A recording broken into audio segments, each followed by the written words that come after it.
নমস্কার বন্ধুরা, রন্ধনে বন্ধনে আপনাদের অনেক অনেক স্বাগত।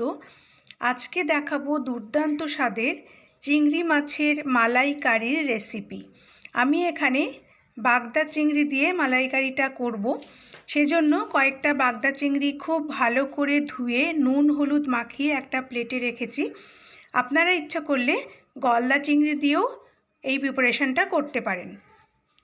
এবার নারকেলের দুধটা বার করার জন্য একটা নারকেল কুড়িয়ে রেখেছি। নারকেলটা এবার একটা মিক্সিং জারে দিয়ে সামান্য জল দিয়ে নারকেলের দুধটা বার করে নেব। কড়াইতে 2 চামচ তেল দিয়ে তেলটা গরম হলে নুন হলুদ মাখিয়ে রাখা চিংড়ি মাছগুলো তেলের মধ্যে এক এক করে দিয়ে দিলাম। গ্যাসটাকে মিডিয়ামে রেখে চিংড়ি মাছগুলোকে এবার হালকা করে একটু ভেজে নিতে হবে। তবে চিংড়ি মাছ বেশি ভাজা যায় না, শক্ত হয়ে যাবে, সেজন্য হালকা করে একটু চিংড়ি মাছটা ভেজে নেব। একটা দিক হয়ে গেলে উল্টে দিয়ে অপর পিঠটাও কয়েক সেকেন্ড একটু ভেজে নেব। সমস্ত চিংড়ি মাছগুলো ভাজা হয়ে গেলে এবার মাছগুলোকে তেল থেকে তুলে নেব। চিংড়ি মাছগুলোকে তেল থেকে তুলে একটা প্লেটে রেখেছি। এবারে ওই তেলের মধ্যেই আরও 2 চামচ তেল দিয়ে দেব। তেলটা গরম হলে গোটা গরম মশলা দিয়ে দিলাম। 5টা ছোটো এলাচ, 2-3টে লবঙ্গ আর একটা ছোটো দারচিনি আর একটা তেজপাতা। ফোড়নগুলোকে তেলের মধ্যে খুব ভালো করে একটু মিশিয়ে নেব কয়েক সেকেন্ড।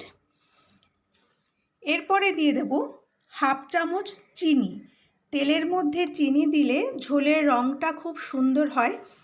গ্যাসটাকে একদম লোতে রেখে ক্রমাগত নেড়ে যেতে হবে। চিনিগুলো যখন তেলের মধ্যে একদম গলে যাবে সেই সময় 2টো মিডিয়াম সাইজের পেঁয়াজ কুচিয়ে রেখেছিলাম, সেটা দিয়ে দিলাম। গ্যাসটাকে মিডিয়ামে রেখে এবার পেঁয়াজটাকে হালকা লাল রং ধরা পর্যন্ত একটু ভেজে যেতে হবে। তবে গ্যাসটা হাই করে ভাজবেন না প্লিজ, পেঁয়াজগুলো পুড়ে যাবে। অল্প আঁচে একটু সময় ধরে পেঁয়াজটা ভাজলে খুব ভালো করে পেঁয়াজগুলো ভাজা হয়। পেঁয়াজটা যতক্ষণ ভাজা হচ্ছে ততক্ষণ একটা মশলা আমাদের করে নিতে হবে। 2টো কাঁচা লঙ্কা, 2 কোয়া রসুন, 1/2 ইঞ্চি আদা আর একটা ছোট টমেটো মিক্সিতে একটু পেস্ট করে নেব। পেঁয়াজগুলোর মধ্যে যখন সুন্দর এরকম লালচে রং ধরে যাবে সেই সময় আদা রসুনের পেস্টটা এবার পেঁয়াজের মধ্যে দিয়ে দেব। গ্যাসটাকে লো টু মিডিয়ামে রেখে আদা রসুনের কাঁচা গন্ধটা চলে যাওয়া পর্যন্ত মশলাটাকে খুব ভালো করে কষাতে হবে। আমার রেসিপিগুলো আপনাদের ভালো লাগলে চ্যানেলটাকে প্লিজ সাবস্ক্রাইব করে দেবেন আর পাশে থাকা বেল আইকনটাও প্রেস করে দেবেন, যাতে পরবর্তী রেসিপিগুলো আপলোড করলে তার নোটিফিকেশান আপনাদের কাছে পৌঁছে যায়। কিছুক্ষণ নাড়াচাড়া করার পর সিম করে ঢাকা দিয়ে 5 মিনিট রেখে দেব। 5 মিনিট পর ঢাকাটা খুলে এবার গুঁড়ো মশলা অ্যাড করব। দিয়ে দিলাম 1/2 চামচ হলুদ, 1/4 চামচ জিরে গুঁড়ো, 1/4 চামচ ধনে গুঁড়ো আর স্বাদ অনুসারে নুন। এবার সব কিছু খুব ভালো করে কষাতে হবে।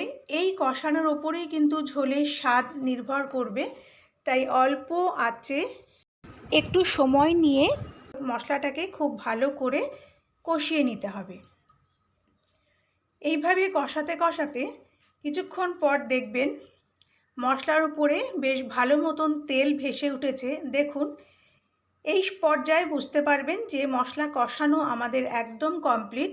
খুব ভালো করে মশলাটা কষানো হয়ে গেছে। এই সময় যে নারকেলের দুধটা তৈরি করে রেখেছিলাম সেটা এবার দিয়ে দিতে হবে। কিছুক্ষণ নাড়াচাড়া করে এবার নারকেলের দুধটা দিয়ে দেব। একটা নারকেল থেকে এরকম 1 বাটি দুধ তৈরি হয়েছে, সেই দুধটা এবার মশলার মধ্যে মিশিয়ে দেব। নারকেলের দুধটা দিয়ে সমস্ত মশলার সঙ্গে খুব ভালো করে মিশিয়ে দিতে হবে।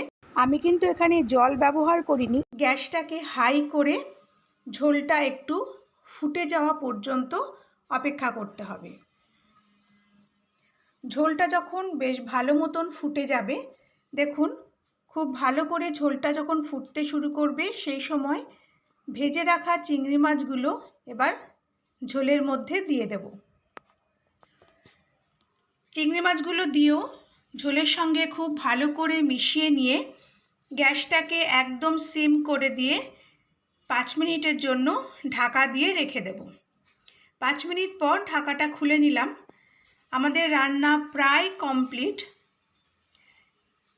এই সময় গ্যাসটাকে হাই করে দেব আর 2টো কাঁচা লঙ্কা মাঝখান থেকে অর্ধেক করে দিয়ে দিলাম। কাঁচা লঙ্কাটা দিয়েও একটু নাড়াচাড়া করে এবার দেব 1/2 চামচ মতন গরম মশলার গুঁড়ো। গরম মশলাটা দিয়েও আবার ঝোলের সঙ্গে খুব ভালো করে মিশিয়ে নিয়ে গ্যাসটাকে হাই রেখে ঝোলটাকে একটু ফুটিয়ে নেব। কয়েক সেকেন্ড ফোটাবার পরে গ্যাসটা অফ করে দিয়ে ঢাকা দিয়ে 5 মিনিট রেখে দেব, তারপর সার্ভ করে নেব। তৈরি হয়ে গেল আমাদের চিংড়ি মাছের মালাইকারি। 5 মিনিট পর ঢাকাটা খুলে নিলাম। দেখুন দেখতে কতটা লোভনীয় হয়েছে আর ঝোলের রঙটাও কতটা সুন্দর হয়েছে। গরম ভাত, ফ্রাইড রাইস, পোলাও সবার সাথেই ভালো লাগবে এই দুর্দান্ত স্বাদের চিংড়ি মাছের মালাইকারি। আমি এবার একটা প্লেটে সার্ভ করে নিচ্ছি। আপনারা প্লিজ বাড়িতে এভাবে একবার বানাবেন। আশা করি আমার আজকের রেসিপিটি আপনাদের ভালো লেগেছে। পরের দিন আবার একটা নতুন রেসিপি নিয়ে চলে আসব। ততক্ষণ আপনারা ভালো থাকবেন, সুস্থ থাকবেন। নমস্কার।